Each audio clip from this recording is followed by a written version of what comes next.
Hello everyone, this is Sebastian, and today I'm recording this video to talk a little bit about the Riemann integral. More specifically, how should the integral be defined as part of my final presentation of my real analysis class. So let's begin. There are several content in our presentation today. First of all, the motivations of studying. Second, history of the integral, the Riemann integral, and some upcoming questions. So let's begin. First of all, the reverse relationship. We have been really familiar with differentiation and integration from calculus level that we keep talking about those two things as a pair of operators within mathematics. We think, okay, we integral a differentiation, then it is a original function. And if we differentiate the integral, right, it will lead to another direction. We think, okay, those are two inverse process. Uh, so what we have known already is that under some suitable hypothesis on the function small f and capital F, the fundamental theorem of calculus states that, okay, the integral from a to b on capital F prime x dx equals to fb minus fa. That is how we calculated the integral. And if gx equals to the integral from a to x ft to the ft dt, then g prime x should equals to the small fx. Okay, that is what we have known. We have taken those things for granted since calculus. But let's ask some question. Before we can ask him more things about the integration, we will surely need to ask, okay, what is the meaning of that symbol, the integral from A to B, or saying, how is that defined? How mathematicians study that? So a historical approach on the integration consider integration as the inverse process of differentiation, obviously antiderivative. So we derivative of something and get from derivative of A and get B. So we integral B, we will get back to A, right? As stated in the basic fundamental theorem of calculus. But so from calculus classes, we know that Newton and Leibniz worked on integration by exploring the relationship between antiderivative or integration and the area below the curve. So you have know already lots of things on how we calculate the area below the curve, how we find a good approximation. Yes, that is no problem. But Newton and Leibniz can consider the integral as a precisely reverse of differentiation, and that leads us to some problem. From a perspective of analysis, the approach is not satisfying enough because only limited number of functions can be integrated in that sense. Why is that? Let's look at some example.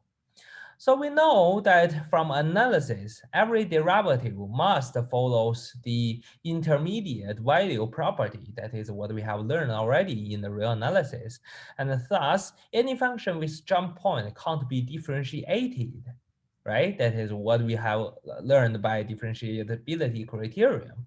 So if something is not able to be differentiated, or say they cannot be derivative, how can they be antiderivative? Think about it. If you cannot fly from China to United States, how can you fly back to from United States to China, right? Those are some examples.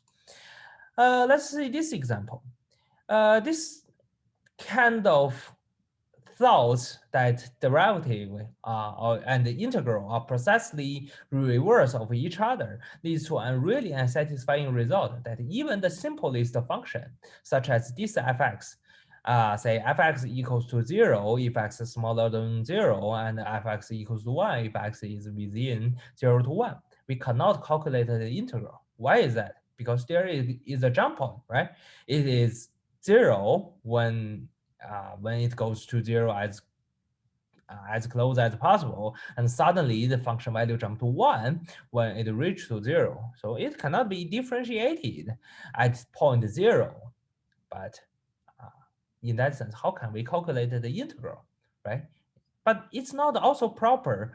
It's also not proper to say fx is not able to calculate the antiderivative or say area below the curve, because we can definitely see the area below the curve is just a one. But in that sense, why it can't be integral, right? That is a problem. We can see a problem is lying there. Then Riemann comes and brings you the Riemann integral. So Riemann integral is calculated in this way. For a function f on interval AB, we can cut the interval into many small sub-intervals, or we call it partition. We can partition it.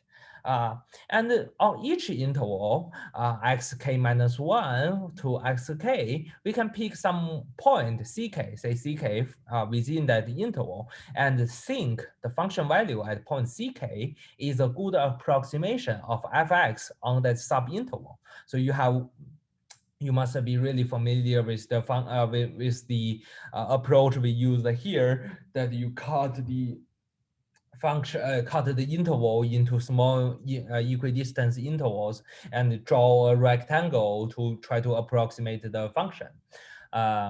Okay, so in that way, we will have the approximation of the area below the curve given by okay, this is sum from k to 1, from k equals 1 to n, and fck times xk minus xk minus 1. So it is not too hard to understand that. And this one is known as Riemann sum, which we have been really familiar since calculus level classes. And by looking at this, it is not too hard to see that the smaller subinterval we choose, the better the approximation we can have. I'll say the finer we cut the interval into pieces, the better approximation we have. Why? Because the FCK is closer between each other, and you can find a better approximation by taking a smaller interval of fx as well. Okay, so the limit, which means when you cut the interval into small pieces as small as possible, that is the limit. If that exists, then we say f a to the power of b, no, sorry, f from fx integral from a to b exists, right? Okay, then we ask a question. In what condition of f can we guarantee that the limit exists? Or say the function must be able to be integrated. We can see that the approximation level actually depends on this, the difference between fx and fck. So that means this is the true value, and this is the value we choose to be the approximation value. How close they are depends on how good you can approximate the function from a global or universal level, from a universal perspective. Does that remind you anything about continuity? When we discuss the continuity, we have seen so many things that looks like this, right? We find we try to find the difference between the integral when the limit when x and ck is as close to each other, right? That is what we have learned in continuity part. So here is actually a theorem that if f is continuous on interval a to the power of b, then it is integrable. It guaranteed to be integrable. How can that be proved? Let's look at it. So if f is continuous on a complex side a to b, right, it must be bounded and uniformly continuous. Please remind yourself of those theorems we have learned in the past time. Then for a given epsilon greater than 0, there must exist a delta greater than 0 with the difference between x and y is smaller than delta. At the same time, with fx minus fy, the distance between those two values is smaller than epsilon over b minus a. Also, you can think as this is the relationship between epsilon and delta. It's not a big deal, just an alternative form to write out the result. So let's continue the proof. Let P be a partition of A and B, of interval A and B, say that this is one way you cut it into pieces, and delta xk equals to xk minus 1, and that one is smaller than 0. That means each subinterval of that partition is smaller than delta. Then for every subinterval, xk minus 1 to xk of P. So by extreme value theorem, we must have for such subinterval, there exists some zk that fzk is the sup of the function value on this subinterval. Similar reason, the if mk, small mk, is also obtained by some point yk on that subinterval that fyk equals to small mk. It is obvious that yk minus zk is smaller than their absolute value is smaller than delta, because the whole subinterval, the difference is smaller than delta. And by what we have talked before, it must means the sup and the inf of this function value on the subinterval is smaller than this epsilon smaller than over b minus a.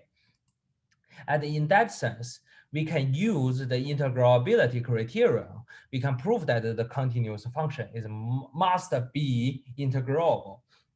I skipped what is the integrability criterion here, and I suggest you to look at the book for a further discussion. I'm here just to introduce the idea and tell you more about the theorem. So there are some questions from analysis.